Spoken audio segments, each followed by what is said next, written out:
Elite universities claim they select the brightest minds, but what if they're actually selecting the most obedient bloodlines? Everyone knows the story. Harvard, Yale, and Princeton admit students based on merit, the highest test scores, the best grades, the most impressive achievements. This sounds logical, because these institutions present themselves as meritocratic gatekeepers that identify and nurture exceptional talent. But there's something that doesn't quite add up. Why do the same family names keep appearing in admission records across generations? The education gatekeeping system works by disguising hereditary privilege as academic excellence. While ordinary families compete desperately for admission spots, elite families have their children's places reserved through mechanisms most people never see or understand. If this kind of institutional deception, disguised as merit-based selection, interests you, subscribe to Prof. Zhang Explained and share this video with someone who believes college admissions are fair. They need to understand how this system really operates. The system creates the illusion of open competition while ensuring that power remains concentrated within the same social networks. When we say elite education, we mean totally different things depending on your family background. For ordinary families, elite education means an impossible competition where children must achieve perfect scores, write exceptional essays, and demonstrate extraordinary leadership, all while competing against thousands of equally qualified applicants for a handful of spots. For elite families, elite education means a continuation of family tradition where admission is virtually guaranteed through legacy preferences, development cases, and institutional relationships that span generations. Think about the last time you heard about college admissions. Did anyone explain why legacy students have dramatically higher acceptance rates despite similar academic credentials? This explains something curious about elite university rhetoric. These institutions simultaneously claim to be meritocratic while maintaining admission policies that heavily favor the already privileged. They celebrate diversity while ensuring that real power remains concentrated among the same social classes. The difference isn't just about admission preferences. It creates fundamentally different educational experiences and life trajectories. Ordinary students arrive believing they've won a merit-based competition. Elite students arrive knowing they're continuing a family legacy. But here's where it gets interesting. Elite universities don't just provide education. They provide network access and social conditioning that reproduces existing power structures.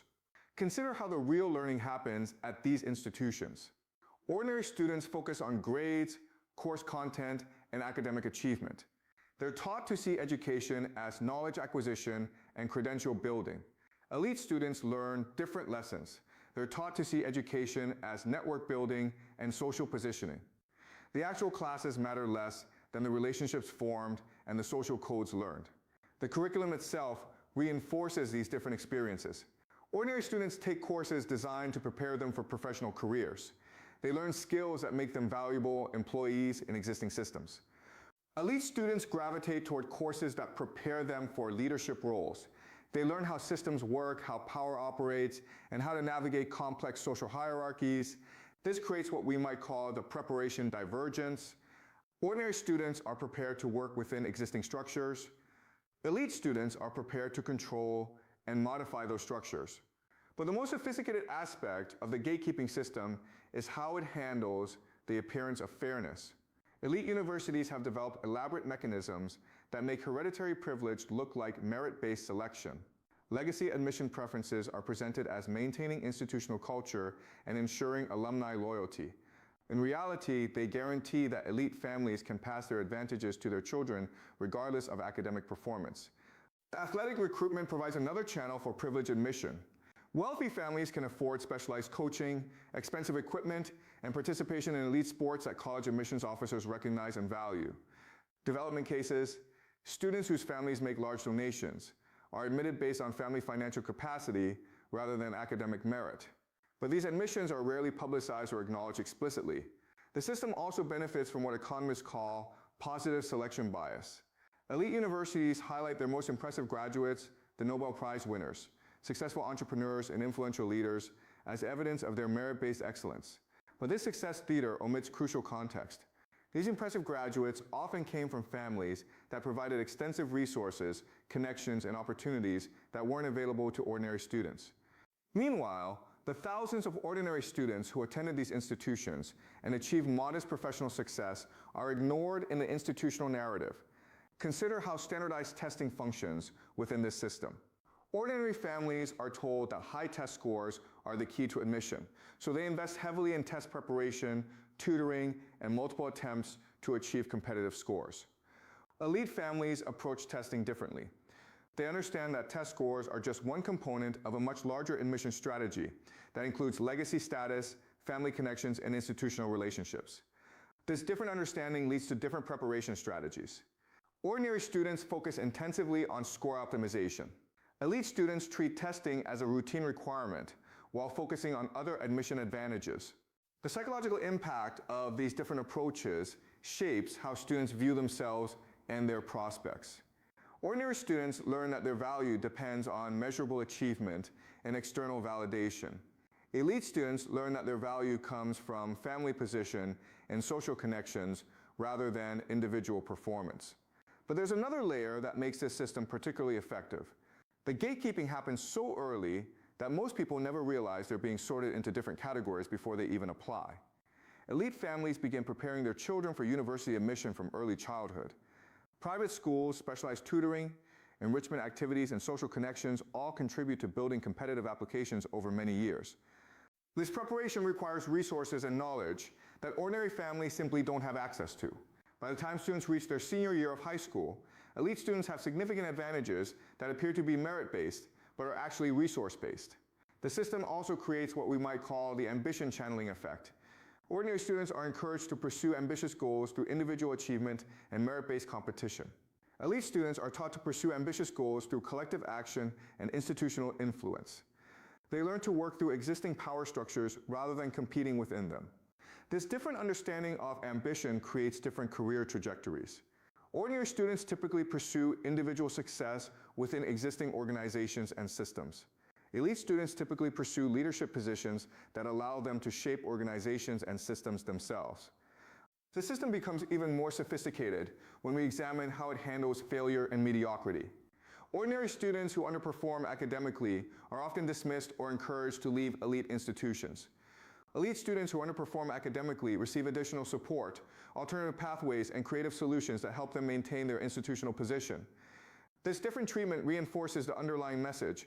Ordinary students must prove their worth through performance, while elite students belong regardless of performance. The gatekeeping system also exploits what psychologists call the halo effect. Elite university credentials create an assumption of exceptional ability that follows graduates throughout their careers. This credential bias means that elite graduates receive opportunities and consideration that aren't available to graduates from less prestigious institutions, regardless of actual competence or performance. The halo effect becomes self-reinforcing because elite graduates who receive better opportunities often achieve greater visible success, which then validates the original assumption about institutional excellence. How do you think your own educational experience was shaped by your family's social position? But perhaps the most insidious aspect of the gatekeeping system is how it shapes post-graduation opportunities and career development. Ordinary graduates enter competitive job markets where they must demonstrate their qualifications and compete with other candidates for positions. Elite graduates often receive job opportunities through family connections, alumni networks, and institutional relationships that bypass competitive hiring processes. This different entry into professional life creates divergent career trajectories that compound over time.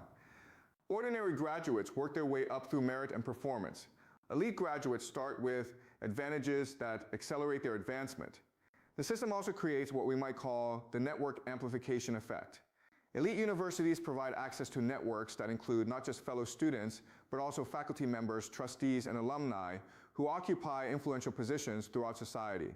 These networks provide information about opportunities, recommendations for positions, and introductions to important contacts that aren't available through public channels. Ordinary students may form relationships with classmates and some faculty, but they typically don't gain access to the broader institutional network that connects to centers of power and influence. The gatekeeping system perpetuates itself through what we might call the mythology of institutional excellence. Elite universities promote narratives about rigorous admission standards and exceptional student quality.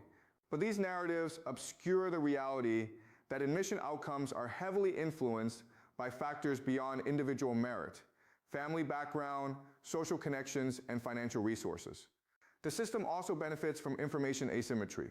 Ordinary families receive simplified advice about college admissions. Get good grades, score well on tests, write compelling essays. Elite families receive sophisticated advice about legacy preferences, development opportunities, and strategic positioning that maximizes their children's admission chances. Consider how different the college counseling experience is for different economic classes. Ordinary students typically receive basic guidance from overworked school counselors who manage hundreds of students. Elite students often work with private consultants, admissions specialists, and former university admissions officers who provide detailed strategic advice and insider knowledge. This different quality of guidance creates different application strategies and different outcomes, even among students with similar academic qualifications. The gatekeeping system also creates what we might call the expectation management effect.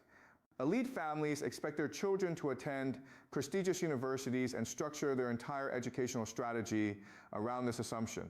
This expectation shapes everything from school selection to extracurricular activities to summer programs. Elite families make long-term investments in building competitive applications. Ordinary families often approach college admissions as a shorter-term challenge that begins in high school, rather than a long-term strategy that begins in elementary school. The system also exploits the just world fallacy. People want to believe that outcomes are based on merit, and that institutional processes are fair and rational. This psychological bias makes it difficult for ordinary people to recognize or acknowledge the extent to which elite university admissions are influenced by hereditary privilege rather than individual achievement. When elite students succeed, their success is attributed to the excellent education they received and their exceptional abilities. When ordinary students struggle, their difficulties are attributed to insufficient preparation or ability. But there's something even more sophisticated happening here. The gatekeeping system doesn't just reproduce class privilege. It legitimizes it by creating the appearance of merit-based selection. Elite families don't just want their children to inherit advantages. They want those advantages to appear earned rather than inherited. Elite universities provide exactly this service by converting hereditary privilege into apparent academic achievement. The admissions process serves as a laundering mechanism that transforms family background into individual merit in the eyes of society. Do you notice how elite university graduates are assumed to be exceptional regardless of their actual achievements? The system maintains itself because both ordinary and elite families have incentives to preserve the mythology of merit-based selection. Ordinary families want to believe that exceptional effort and achievement can overcome social disadvantages. Elite families want to believe that their children's admission is based on merit rather than privilege. This shared investment in the meritocracy myth prevents serious examination of how the gatekeeping system actually operates and whom it serves. The education gatekeeping system ultimately works because it tells different groups what they want to hear while serving the interests of existing power structures. Ordinary families are told that education is the path to social mobility and that merit will be rewarded. Elite families are told that their children are exceptional and deserve their advantages. Meanwhile, the system ensures that real power and opportunity remain concentrated within the same social networks across generations. The gatekeeping continues because most people never see how the system works from the inside. They only see the public narratives about merit and excellence rather than the private mechanisms of privilege and exclusion. And perhaps most remarkably, the system has convinced society that questioning elite university admissions is somehow anti-educational or resentful, when examining these institutions is actually essential for understanding how power reproduces itself in supposedly meritocratic societies. The education gatekeeping system represents one of the most successful mechanisms for converting hereditary privilege into apparent individual merit, ensuring that social hierarchies persist while maintaining the illusion of fairness and opportunity. But there's another dimension to this system that makes it particularly effective at maintaining elite control. The gatekeeping doesn't just happen at the undergraduate level. It extends through graduate schools, professional programs, and advanced degrees that provide access to the highest levels of power and influence. Elite law schools, medical schools, and business schools operate similar gatekeeping mechanisms that ensure privileged students continue to receive advantages at each level of educational progression. This creates what we might call the credentialing pipeline, where elite families can guide their children through successive levels of prestigious institutions, accumulating credentials that appear merit-based but are actually privilege-based. The system also benefits from what economists call the signaling amplification effect. Each additional elite credential multiplies the signaling value of previous credentials, creating exponentially increasing advantages for students who can access the entire pipeline. Consider how professional school admissions work. Elite undergraduate degrees provide significant advantages in law school, medical school, and MBA program admissions, regardless of actual academic performance. This means that the advantages gained through privileged undergraduate admission compound throughout a person's educational and professional career. The gatekeeping system also creates different relationships with risk and failure. Ordinary students typically cannot afford to take risk with their educational choices because failure might mean losing their only chance at social mobility. Elite students can afford to take risk, experiment with different paths, and even fail occasionally because their family position provides multiple opportunities and safety nets. This different relationship with risk creates different educational and career strategies. Ordinary students typically choose safe, predictable paths that minimize the chance of failure. Elite students can afford to pursue more ambitious, creative, or uncertain paths because failure doesn't threaten their fundamental social position. The system becomes even more sophisticated when we examine how it handles the appearance of diversity and inclusion. Elite universities make significant efforts to recruit students from different backgrounds and highlight their commitment to equality and opportunity. But this diversity often operates at a superficial level that doesn't threaten the fundamental gatekeeping mechanisms. Elite universities can admit more students from different backgrounds while still ensuring that the most powerful positions and opportunities remain concentrated among traditional elite families. The diversity initiatives serve multiple purposes. They provide legitimacy for the institution's claims about merit and fairness. They create the appearance of equal opportunity, and they help deflect criticism about privileged admission practices. But the fundamental structure of advantage and disadvantage remains unchanged. Elite families continue to have preferential access to the most valuable educational and career opportunities. The gatekeeping system also exploits what psychologists call the anchoring effect. Once elite credentials are established as the gold standard for excellence and capability, all other educational experiences are evaluated relative to this standard. This creates a hierarchy of educational value that places elite institutions at the top and positions all other educational experiences as inferior or inadequate.